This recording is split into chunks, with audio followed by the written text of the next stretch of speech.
ಓಂ ಶ್ರೀ ಸಾಯಿರಾಮ್. ದಸ್ ಬೇಗ್ ಭಗವಾನ್ ಶ್ರೀ ಸತ್ಯ ಸಾಯಿ ಬಾಬಾ ಸತ್ಯ, ಧರ್ಮ, ಶಾಂತಿ, ಪ್ರೇಮ ಮತ್ತು ಅಹಿಂಸೆ ಎಂಬ 5 ಮಾನವ ಮೌಲ್ಯಗಳನ್ನು ಜೀವನದಲ್ಲಿ ಅಳವಡಿಸಿಕೊಂಡರೆ ನಾವು ನಿಜವಾದ ಮಾನವೀಯತೆಗೆ ದಾರಿ ಹಾಕಬಹುದು. ಧರ್ಮವೇ ಜಗತ್ತಿನ ಆಧಾರ ಸ್ತಂಭ. ಅದನ್ನು ಅನುಸರಿಸುವುದು ಮಾನವ ಜನ್ಮದ ಪರಮ ಗುರಿ. ಈ ವಿಷಯದ ಬಗ್ಗೆ ನಾವು ಈಗ ಸ್ವಾಮಿ ಹೇಳಿರುವ ಒಂದು ಚಿನ್ನ ಕಥೆಯನ್ನು ಕೇಳೋಣ. ಪ್ರಹ್ಲಾದನು ಕೇವಲ ಭಗವಾನ್ ನಾರಾಯಣನ ಭಕ್ತನಷ್ಟೇ ಅಲ್ಲ, ಅವನು ಒಬ್ಬ ನೀತಿಯುತ ರಾಜನಾಗಿಯೂ ತಿಳಿದಿದ್ದ. ಅವನು ಅತ್ಯಂತ ದಾನಶೂರನಾಗಿದ್ದು ಯಾರೇ ಬೇಡಿಕೊಂಡರೂ ಅನುಗ್ರಹ, ಉಡುಗೊರೆ ಅಥವಾ ಸಹಾಯವನ್ನು ನಿರಾಕರಿಸುವವನಲ್ಲ. ಒಮ್ಮೆ ಪ್ರಹ್ಲಾದನನ್ನು ಪರೀಕ್ಷಿಸಲು ಇಂದ್ರನು ಬ್ರಾಹ್ಮಣನ ರೂಪದಲ್ಲಿ ಬಂದನು. ಪ್ರಹ್ಲಾದನು ಅವನಿಗೆ ಗೌರವ ಸಲ್ಲಿಸಿ, ನೀನು ಏನನ್ನು ಬೇಕೆಂದು ಕೇಳುತ್ತಿದ್ದೀಯಾ? ನಾನು ನಿನಗೆ ಹೇಗೆ ಸಂತೋಷಪಡಿಸಬಹುದು ಎಂದು ಕೇಳಿದನು. ಬ್ರಾಹ್ಮಣನು ಉತ್ತರಿಸಿದನು, ಓ ರಾಜನೇ, ನಾನು ನಿನ್ನ ಶೀಲವನ್ನು ಅಂದರೆ ಗುಣವನ್ನು ಬಯಸುತ್ತೇನೆ, ಅದನ್ನು ನನಗೆ ದಾನ ಮಾಡು. ಪ್ರಹ್ಲಾದನು ಹೇಳಿದನು, ತಥಾಸ್ತು, ನಿನ್ನ ಇಚ್ಛೆ ಪೂರ್ಣಗೊಂಡಿದೆ. ನಾನು ನನ್ನ ಶೀಲವನ್ನು ನಿನಗೆ ದಾನ ಮಾಡಿದ್ದೇನೆ ಎಂದು ಹೇಳಿದನು. ಬ್ರಾಹ್ಮಣನು ಅಲ್ಲಿಂದ ಹೊರಟು ಹೋದನು. ಬ್ರಾಹ್ಮಣನು ಹೊರಟ ತಕ್ಷಣ ರಾಜಸಭೆಯಿಂದ ಒಬ್ಬ ಸುಂದರ ಯುವಕನು ಹೊರಟು ಹೋಗುತ್ತಿರುವುದನ್ನು ಪ್ರಹ್ಲಾದನು ಗಮನಿಸಿದನು. ಅವನು ಆತನನ್ನು ಕೇಳಿದನು, ಸ್ವಾಮಿ, ನೀನು ಯಾರು ಎಂದು. ಯುವಕನು ಉತ್ತರಿಸಿದನು, ನಾನು ಕೀರ್ತಿ. ಶೀಲ ನನ್ನನ್ನು ಬಿಟ್ಟು ಹೋದ ಮೇಲೆ ನಾನು ಇಲ್ಲಿ ಉಳಿಯಲು ಸಾಧ್ಯವಿಲ್ಲ. ಪ್ರಹ್ಲಾದನು ಅವನಿಗೆ ತೆರಳಲು ಅನುಮತಿಸಿದನು. ಕೆಲವು ಕ್ಷಣಗಳ ನಂತರ ಮತ್ತೊಬ್ಬ ಸುಂದರ ಯುವಕನು ರಾಜಸಭೆಯನ್ನು ತೊರೆದು ಹೋಗುತ್ತಿದ್ದನು.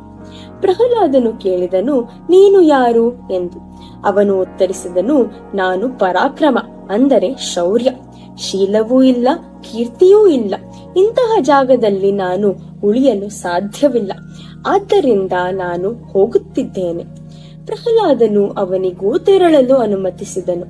ನಂತರ ರಾಜ್ಯಸಭೆಯಿಂದ ಒಬ್ಬ ಸುಂದರಿಯು ತ್ವರಿತವಾಗಿ ಹೊರಟು ಹೋಗುತ್ತಿದ್ದಳು.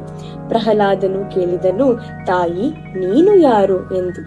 ಅವಳು ಉತ್ತರಿಸಿದಳು, ನಾನು ರಾಜ್ಯಲಕ್ಷ್ಮಿ, ಈ ರಾಜ್ಯದ ಅಧಿಷ್ಠಾತ್ರಿ ದೇವತೆ. ಶೀಲ, ಕೀರ್ತಿ, ಶೌರ್ಯ ಇಲ್ಲದ ಕಡೆ ನಾನು ಉಳಿಯಲು ಸಾಧ್ಯವಿಲ್ಲ. ಆ ಬಳಿಕ ಮತ್ತೊಬ್ಬ ಮಹಿಳೆ ಕಣ್ಣೀರಿನಿಂದ ಹೊರಟು ಹೋಗುತ್ತಿದ್ದಳು. ಪ್ರಹ್ಲಾದನು ಅವಳ ಹತ್ತಿರ ಓಡಿ ಹೋಗಿ ಕೇಳಿದನು, ತಾಯಿ, ನೀನು ಯಾರು ಎಂದು. ಅವಳು ಉತ್ತರಿಸಿದಳು, ಮಗನೇ, ನಾನು ಧರ್ಮದೇವತೆ. ಶೀಲ, ಕೀರ್ತಿ, ಶೌರ್ಯ ಇಲ್ಲದೆ ನಾನು ಉಳಿಯಲು ಸಾಧ್ಯವಿಲ್ಲ. ರಾಜ್ಯಲಕ್ಷ್ಮಿಯೂ ಇಲ್ಲ. ಪ್ರಹ್ಲಾದನು ಅವಳ ಪಾದಗಳಿಗೆ ಬೀಳಿ ಬಿದ್ದು ಪ್ರಾರ್ಥಿಸಿದನು, ತಾಯಿ, ನಾನು ಶೀಲ, ಕೀರ್ತಿ, ಶೌರ್ಯ ಹಾಗೂ ರಾಜ್ಯಲಕ್ಷ್ಮಿ ಇಲ್ಲದೆ ಬದುಕಬಹುದು, ಆದರೆ ನೀನಿಲ್ಲದೆ ಬದುಕಲು ಸಾಧ್ಯವಿಲ್ಲ. ರಾಜನ ಕರ್ತವ್ಯವೇ ಧರ್ಮವನ್ನು ರಕ್ಷಿಸುವುದು. ಧರ್ಮವೇ ಈ ಜಗತ್ತಿಗೆ ಆಧಾರ. ದಯವಿಟ್ಟು ನನ್ನನ್ನು ಬಿಟ್ಟು ಹೋಗಬೇಡಿ ಎಂದು ಕೇಳಿಕೊಂಡ. ಧರ್ಮದೇವತೆ ಅಲ್ಲಿ ಉಳಿಯಲು ಒಪ್ಪಿಕೊಂಡಳು.